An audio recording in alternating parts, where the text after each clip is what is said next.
哎，红了就是好啊。大家好，我是房主任。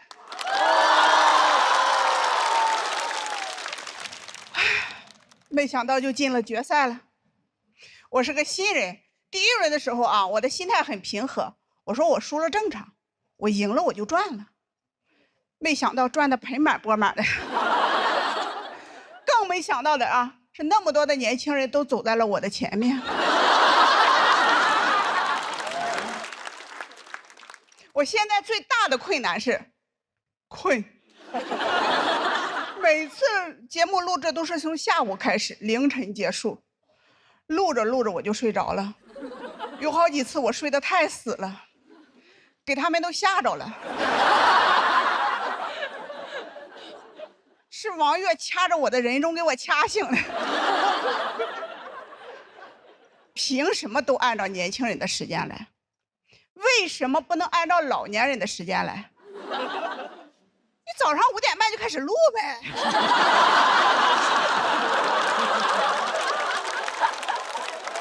那年轻人起不来没事儿，那老头老太太能起来啊？让他们来当观众，也不怕他们不来啊，把伴手礼换成鸡蛋就都来了。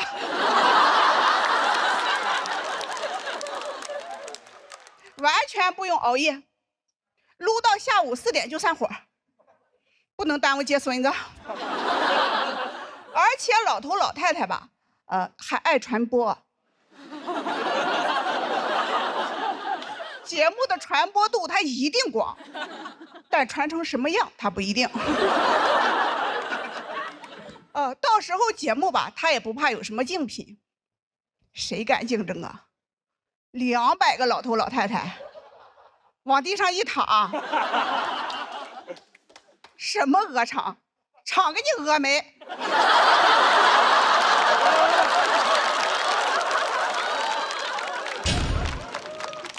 我不喜欢吃鸡蛋，但我爱跟风，就是随波逐流，看别人干啥我就干啥。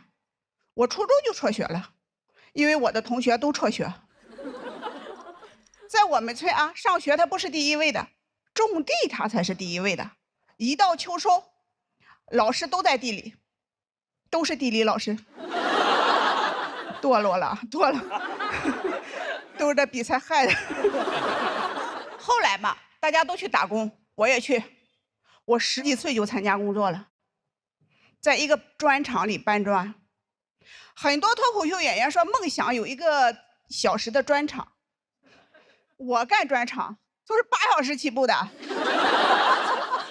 大家都去南方打工，我也去，1个月挣300多块钱，给家里寄200多。村里的人都夸我孝顺能干，我感觉这钱是买好评用的。还夸我的爸妈说你看老房家怎么培养的孩子又能干还又不用吃饭。我们一起去的6个女孩子就开始比赛往家里寄钱，就这个月谁寄的最多我们就会高看他一眼，再接济他一口。我父母也让我多寄，说因为好评多的人好嫁人。经过我不懈的努力啊，我是我们村必取榜的 top 1。当时太湖就在边上嘛，还是免费的，1次都没去过。还好啊，再过2年就能拿到老年证了，也免费。后来啊，我的身边有人结婚，我也结。但结了之后过得并不幸福。我结婚就是想有个自己说了算的地方，结果还真是啥都等我说了算。在他的监督之下我灯泡也会换了，水管也会修了，3轮车也会修了。我当时心里就想早晚有一天把它也修了。甚至有次家里煤气罐泄漏着火了，他非常着急喊我救火。当时那画面非常有爱，我在闹，他在叫。都说婚后感情升温，当时才知道确实燃起来了。30年了没想到我俩之间还有火花。老公还怪好的啥都喊我，唯独赌博和抽烟不喊我。我说我说的话你要是能听，你就把赌博戒掉吧。其实我也赌博，跟他结婚就是一场赌博，输得老惨。看着手里的这把烂牌哈，心里只有一个念头：过。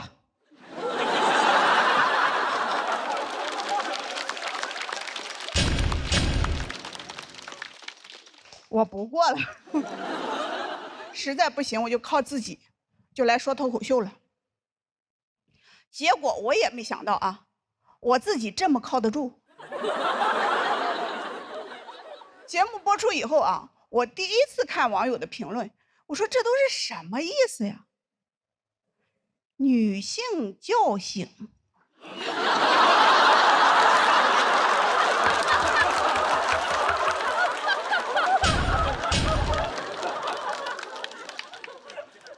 后来我才知道是啥意思啊。其实我也不是觉醒了，我只是没有办法了，真跟他过不下去了。听到他说话啊，我那个心脏就蹦蹦蹦蹦的跳，血压就蹭蹭蹭蹭的升，像极了爱情，但一点没有。所以啊，我这个女性觉醒啊，它不是自然醒，我是被吵醒的。不管是自己醒的也好，自然醒的也好，总归是醒了嘛。正好啊，现在觉少，但是天天这么录节目，我依然还是很困。谢谢大家，我是房主任。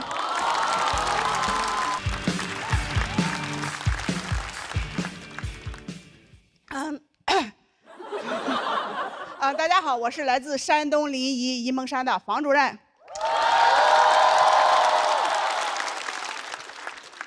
问一下大家啊，大家都有工作吗？有。我也有。适合大妈的工作只有2个啊，脱口秀演员和环卫工人。环卫工那个工作我没保住。你们再不笑，脱口秀演员也要下岗了。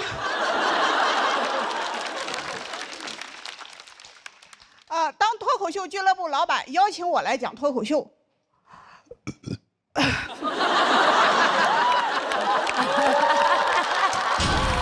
可爱啊！说实话，很纠结。当时我们村信息中心要选我当下一届的村长的。这个世界谁懂啊？我在50岁面对的人生选择竟然是从政还是从艺。我可是个山东人。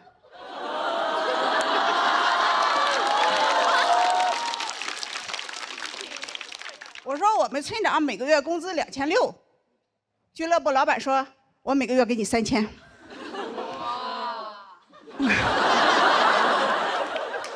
我说其实吧，他钱不钱的无所谓，我就是热爱舞台。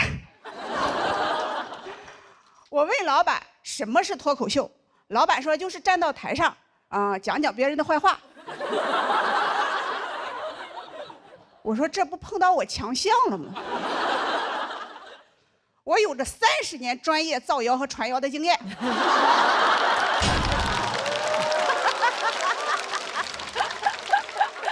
全国说脱口秀的，谁能说得过我呀？我的第1场演出啊，就演凉了，把我在村里积攒了50年的自信和骄傲击得粉碎。幸亏离家远呀，村里人不知道啊。村里的八卦都是我传的，我不说，没人知道。老板啊照顾我，就让我在俱乐部兼职做客服。他还很贴心的问我，说你敢跟别人说话吗？我说你应该问他敢跟我说话吗？他让我拿个手机啊，在评论在网上卖票和回复评论区消息。有一天啊，在评论区遇到了一个黑粉的网络喷子，就一下子激起了我的斗志。我说我好久没站在村口跟人对骂了呀。但我忽略了一点啊，就现在的小年轻打字速度太快了。家人们呢？我1分钟才打8个字。我一条骂人的信息没打完，未读信息已经99加了。别说回了，我看我都看不过来，我气得那个直哆嗦，一哆嗦啊，1分钟打3个字。我就好想跟他们来一场线下面对面的实战啊！哪怕他们来的人再多，我骂不过，我还能往地上一躺。我就问他服不服。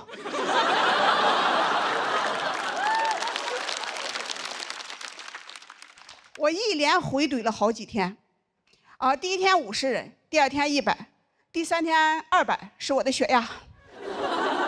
我感觉我一个人在对战整个互联网。这互联网环境它也太差了，还有我们村头好。我问老板还有别的岗位吗？老板说接电话。我说这不又回到我强项了吗？上岗的第1天就被投诉了，说我态度不好。我说我哪态度不好了？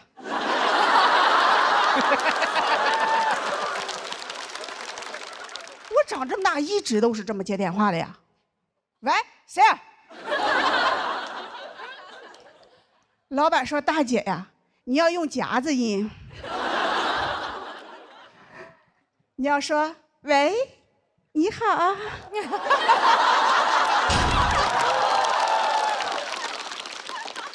对方打过电话来说这里是脱口秀剧场吗？我说喂，你好啊。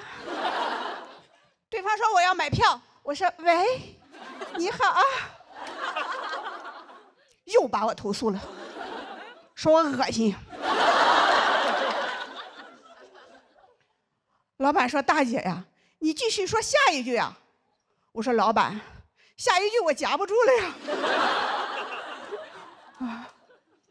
大城市太难混了，都说当代年轻人吃不了苦，那当代老年人他也吃不了呀。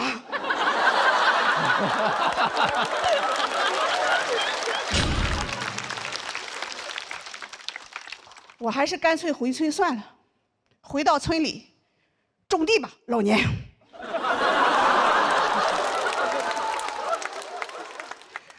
直到有一天啊，我信息中心的朋友给我打电话，我拿起手机来就说：“喂，你好。”电话那头传来熟悉的乡音，说：“哎，这是方主任电话吗？”我说：“啊，是我。”我朋友说：“哎娘嘞，这城里人他就是不一样了哈。”我说：“你不懂。”在大城市工作说话他就这样。我朋友说你在城里天天干啥呢？我说我就是接电话回消息。我朋友说你1个月挣多少钱呀？我当时脑子里的第一个想法是啊，原来问一个在城里打工的人1个月挣多少钱这么招人烦。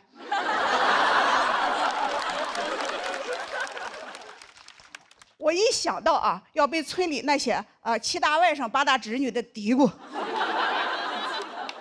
我那股好强劲就上来了。我说啊，不少挣，1个月2、3万，你来不？我给你介绍介绍。那一刻啊，我感觉是现在的我在劝过去的那个我走出来。第2天我就接到我女儿电话了。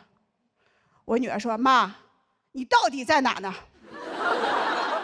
全村的人都在传，你进了诈骗组织了，你快回来吧。”我说：“闺女啊，现在吧，妈妈走的有点远，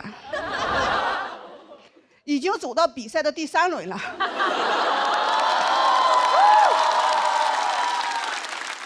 之前吧。还拿到了1块复活的金牌，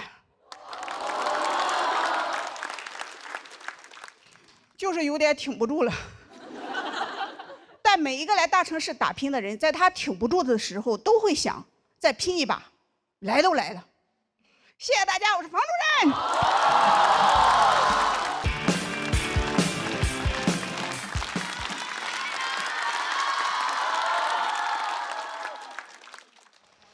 大家好，我是房主任。今年是我第一次参加综艺节目，参加节目的第一件事是选组长。我一眼相中了刘洋，开场30分钟就被王悦给送到待定区去了。就没想到啊，时隔30年，我又一次选错了男人。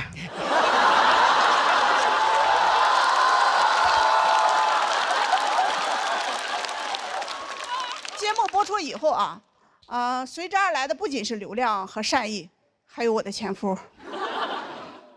我这个前夫给我是太没有边界感了，给我打电话上来就骂我，你就是在外面玩野了，家里啥事你也不管，就给我骂的哈，那脑袋一懵。我说谁在外面有玩打野了？我说大哥，你给我唠啥呢？咱俩离婚都1年多了。你当那离婚证的红本本是给结婚证做的年审吗？前夫说，那离婚证它就是一张纸，有没有都不影响咱俩的感情。你现在能挣钱了，先把我弟弟家的外债给还了呗，我不在乎名分。我说大哥，离婚的时候你给我可不是这么没有边界感的。我回去拿东西，你这不让我带走，那不让我带走，但是女儿让我带走。我说你可是个农民，农民他是这个世界上最有边界感的人。你家的田挨着我家的田，你要是超过1厘米，那得拼命。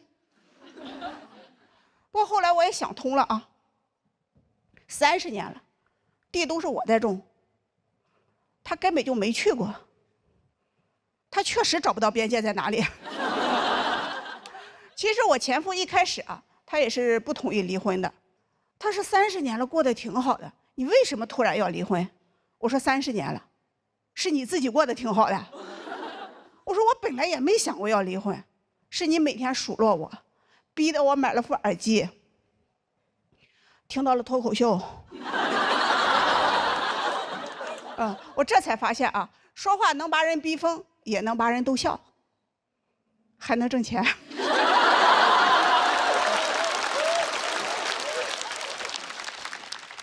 所以离婚啊，主要还是得感谢你啊。他说：“那你把我弟弟家的外债还了怎么样？”我说：“我给你买副耳机怎么样？”你也学学脱口秀呢，你还挺会冒犯的。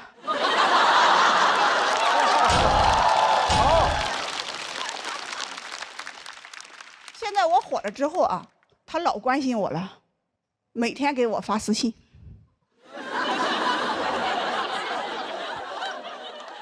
有人问我说：“你为什么不拉黑他？”我说：“他全平台关注我，我根本拉黑不过来。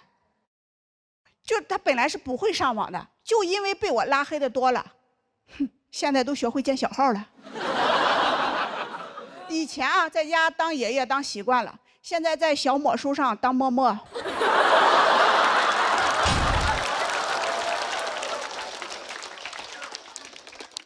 搜我的演出信息，关注我的厂牌，截图我的 report。我给他做了30年饭，没想到啊，最后做成了我的私生饭。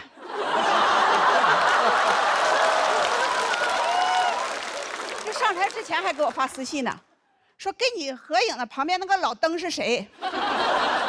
我说是我的新对象，其实是节目嘉宾马东老师。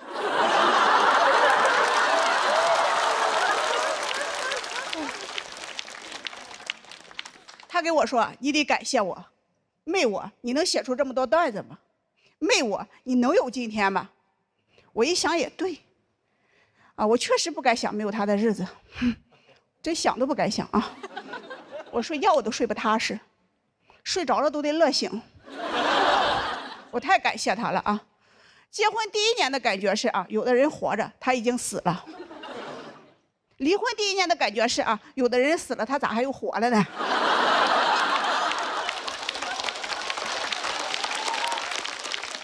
当然了，这只是我的想法啊，我不会这么跟他说话的。因为我根本就不想跟他说话。离婚前嘛，他每天密切关注的都是别人家的女人；离婚后啊，他每天密切关注的还是别人家的女人。我甚至怀疑，我以前是加了个曹操吗？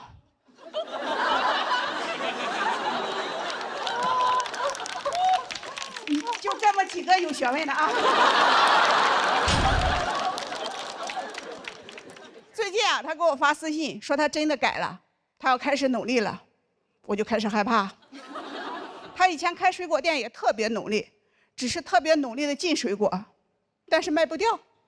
我说你但凡少努力点啊，那个水果店他还能多开几年。我害怕他太努力了，把我离净身出户留给他的房子赔掉了，再来分我的新房。就忘了告诉大家了啊，我经过我不断的努力，现在我有了自己的房子。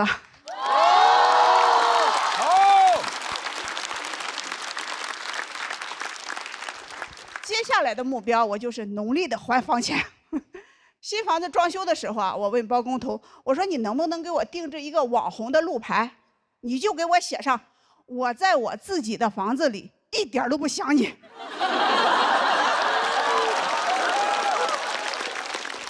就等我的新房子装修好了啊，请我的姐妹们来我家做客。就现在啊，我的姐妹们可多了啊。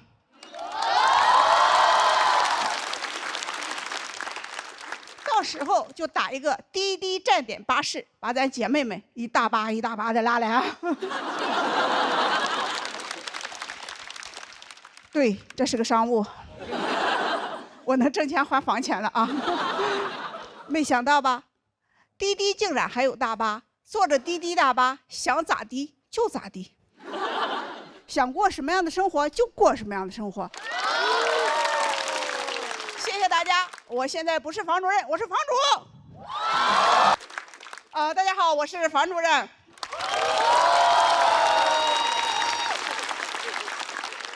我来自山东临沂的沂蒙山，我是我们村的信息中心主任。这个职位吧，每个村都有。北方叫车老婆蛇，南方叫蛐蛐人。主任就是这伙人的头子。我是一个50岁的新人演员，才出道。王悦，哎，绝经和退休不会一块来。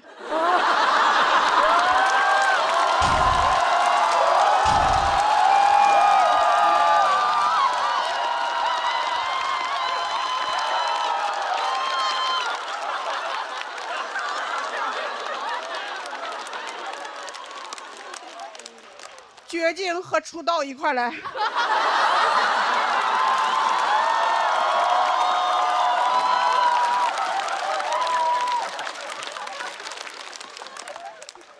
之所以来说脱口秀，是因为我去看演出和脱口秀演员互动，网友都说我比演员好笑。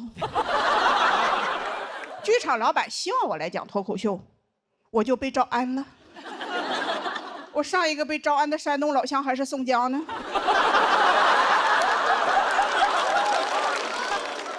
我说我不会讲脱口秀，我只会蛐蛐人儿。就我们前院婆媳吵架，东院两口子分家，都是我给造的谣。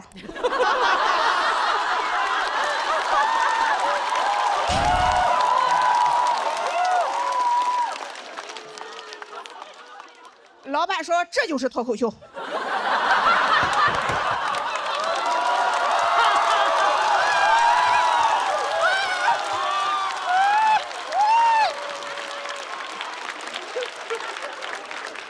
我说还得是上海人亲民洋气啊。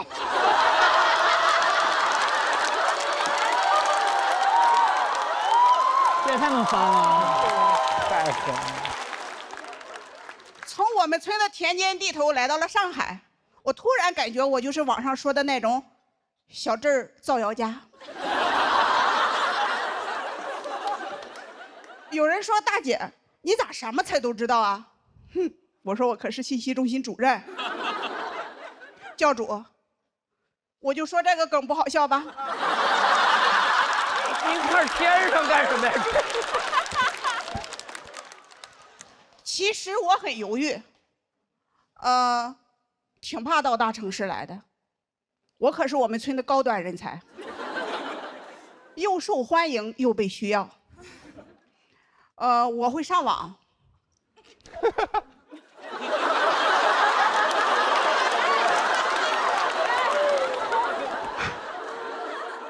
我们全村的智能家电，洗衣机、有线电视，有问题了都来找我。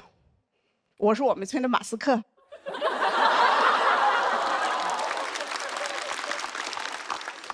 啊，那倒是大城市来了，天天逗别人笑，那不成了马保国了？再说了，那大城市压力多大呀？农村大妈第一次进城务工多难呀！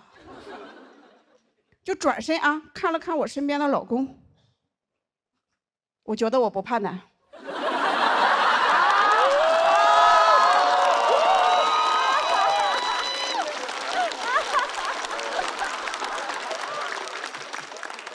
和我老公比，大城市的压力算个啥呀？我这个老公啊，是我妈给我选的，身高1.55米，体重95。现在年轻人啊，叫这种很瘦的男人为细狗。我妈在30年前就给我选了条柯基。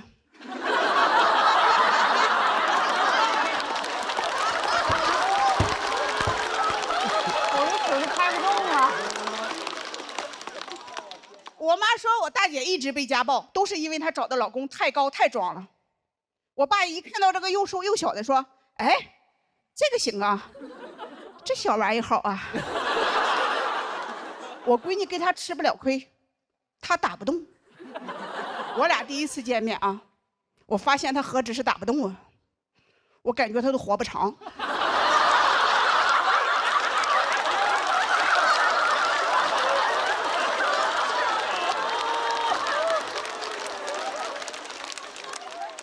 他跟我说他175，我说血压呀。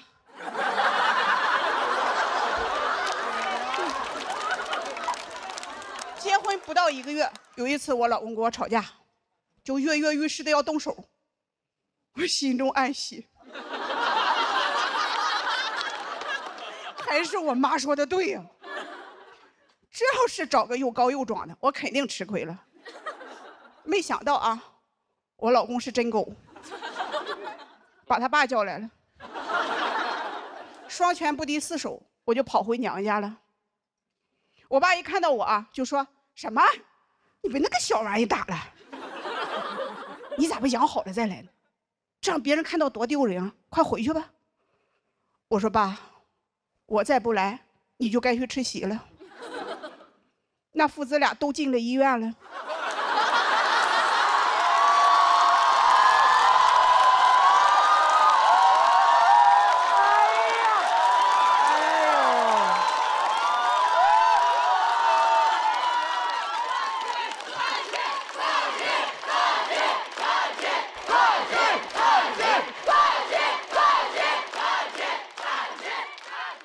过不下去了嘛。但想离婚太难了，父母都不支持。我跟我妈说：“我说妈，他太懒了，我得离婚。”我妈说：“他又不是在外面有女人了，你有什么不能过的？”我说：“妈，他耍钱败家，我得离婚。”我妈说：“他又不是在外面有女人了，你有什么不能过的？”我说：“妈，他在外面有女人了，我得离婚。”我妈说：“他又不是耍钱败家，你有什么不能过的？”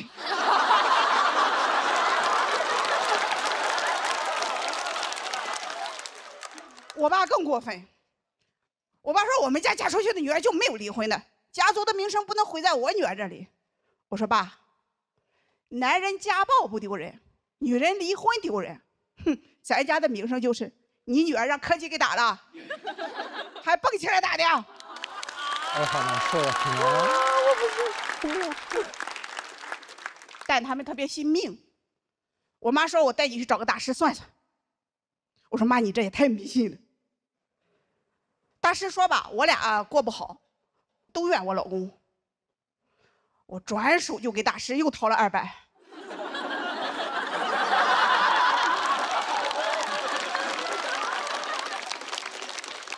我说加个钟，你给我展开了说说。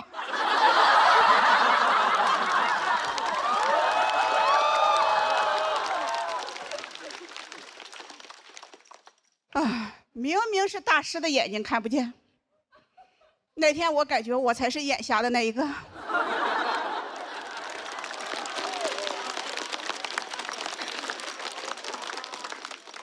就这么一过就是30年啊。我现在开始理解我的父母了，我感觉他们就是天生的糊涂，他们也不知道什么是好的婚姻，他们甚至连我生日是哪天都记不清。有些事情是我自己后来慢慢想明白的，就比如啊，直到前年我才知道我的生日是4月8号，因为2023年的4月8号，我签约成为了一名脱口秀演员。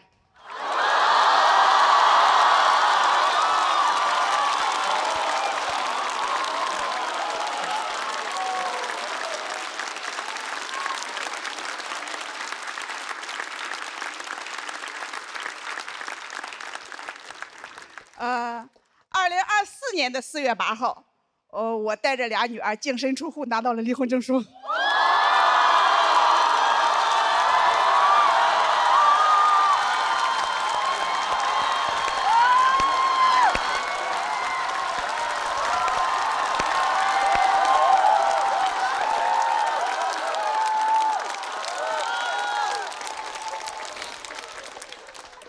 2025年的4月8号。什么都没发生。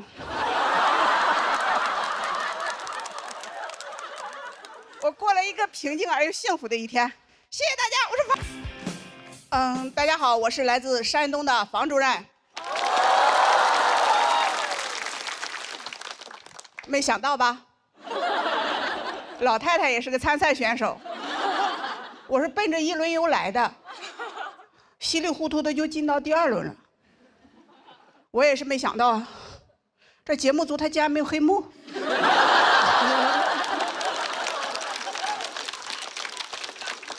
就来说一说我的老家吧。作为一个山东人啊，我在外面被问的最多的竟然是主任，你们山东真的不让女人上桌吃饭吗？在这儿，我辟个谣，只有唐香玉他们家不让上桌。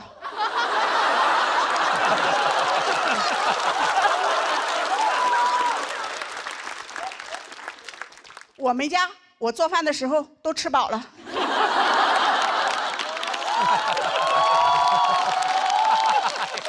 太讽刺了。我炫的时候还会给自己配上统一春福备茶，3重备火，口口生香，菜香茶更香，都这么香了，谁还上桌吃剩菜？其实我老家真的不像大家传的那么重男轻女，只有我家重男轻女。我小时候啊。家里就3间石头和泥巴砌的草房，2个石头砌的破猪圈。我爸打小就给我说，草房和猪圈将来都是我哥哥的。我说爸，那你可得看好了啊，哥哥容易塌房啊。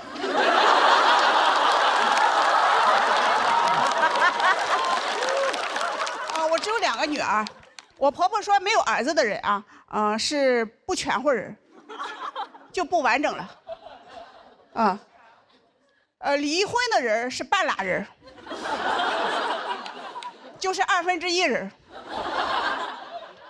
我算了一下啊，我是又离婚又没有儿子，我到底还是不是个人啊？我还存不存在啊？我听说薛定谔养的猫是既存在又不存在的。我说哦，原来薛定谔养的是只离婚的母猫啊。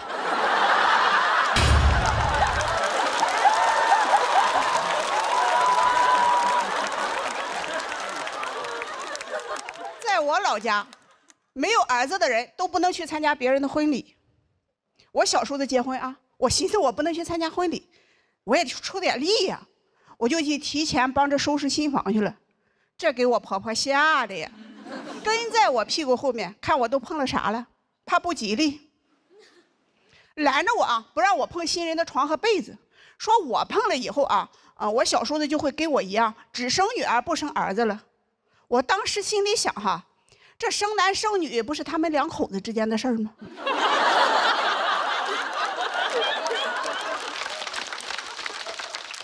我的参与度咋那高呢？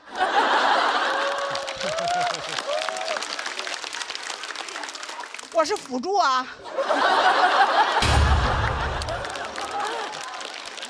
我要是真有那本事，他们不应该歧视我，他们应该供着我。给我惹急了，我把全村的被子给他摸一遍。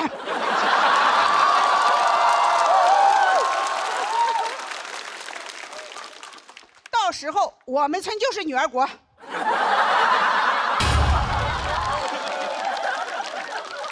我就是女王陛下。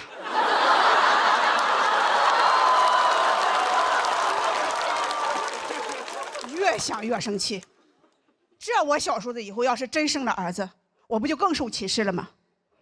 我就趁着没人注意，摸了他2把被子。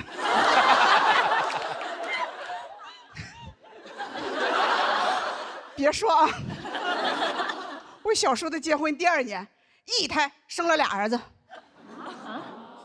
我也感到很奇怪。这咋还摸反了呢？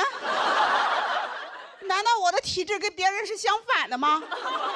我要早知道我这么灵哈，我摸的时候就该摸他个10把8把的，让他生10个8个儿子，累死他。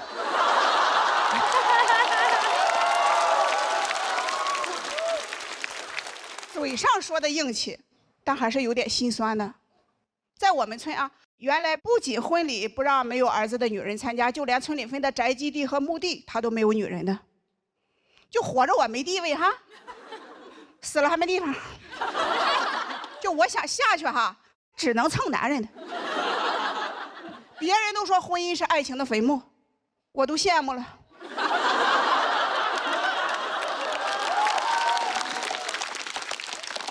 他居然有坟墓。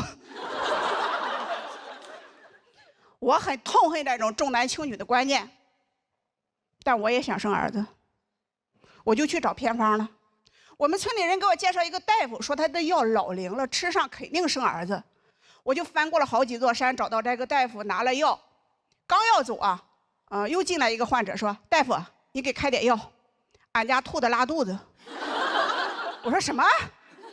我这才知道啊，他是个兽医。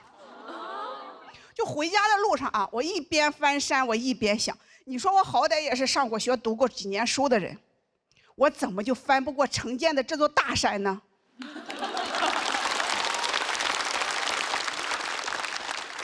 兽医开的药，我怎么就不能吃？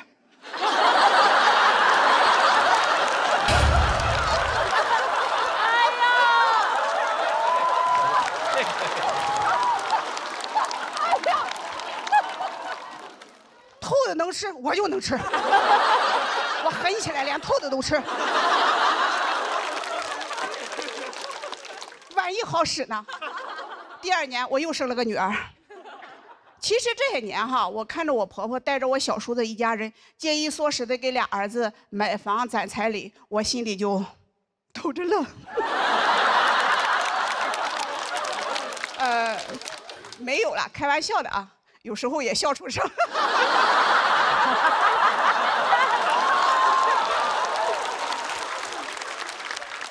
但是在我们村啊，女儿再怎么优秀，还是会受到歧视。哪怕是亲戚之间，她也会攀比。有孙子，她就是王炸。我说我女儿1个月工资1万多，我堂哥说我有孙子。我姐说我女儿在上海买房了，我堂哥说我有孙子。我姐说我也有个孙子，我堂哥说我有3个孙子。我说你累得跟个3孙子似的。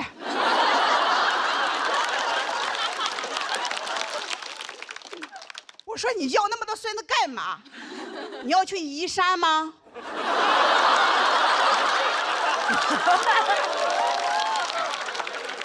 城建这座大山靠孙子他是搬不走的。我堂哥气得哈，噌的一下就站起来，指着我说：“你连个儿子都没有，你是啥？”我也噌的一下站起来，我说：“我是女王陛下。”